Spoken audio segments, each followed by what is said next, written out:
There are some great options with our computers now when we're connected to more than one screen to be able to decide whether or not we want to duplicate what we see on our main monitor with that secondary screen, or potentially drag different applications into different places. So I'm going to give you a little sort of look at how this can work.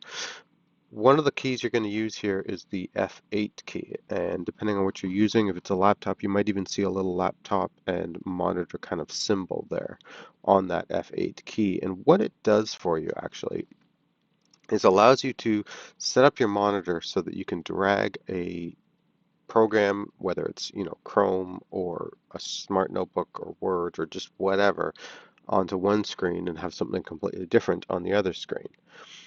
You also, of course, can duplicate those and have both in the same place, but here are your different options. When you hit that F8 key, you're going to see four choices down the side. And the first one, probably don't use very often, is PC screen only. So if you were, say, projecting up onto a smartboard or a Dell screen or something, you could choose to completely blank out that screen and only use your laptop screen if you were doing attendance or something. You've also got the option to duplicate that, which is probably what we use most of the time, so that whatever we're seeing on our laptop at our desk or our podium is the same thing being shown up on the larger screen that our audience is looking at. But you can also use extended desktop. And extended desktop allows you to do, I guess, two things really. You can take one application, actually stretch it out. So if you were to resize a window, say a Chrome window or something, you can stretch it out across multiple monitors. I've actually done this with Google Meet when I had all the faces up, like the tiled faces, stretched across 2 and even 3 monitors and see like your whole large group, all their faces all at once, but it monopolizes your monitor a bit.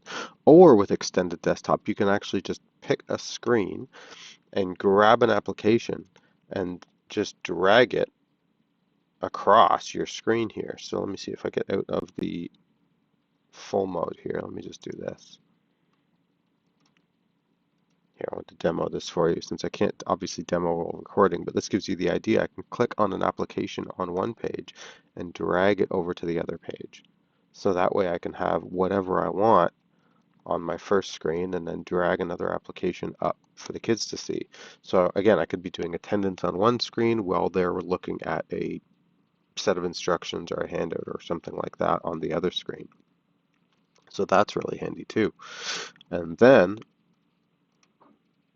let's see, my fourth option is the second screen only option. So with second screen only, it's obviously the opposite of the first one, where I would not be using my laptop screen necessarily. I would only be seeing what's being displayed up on the other screen.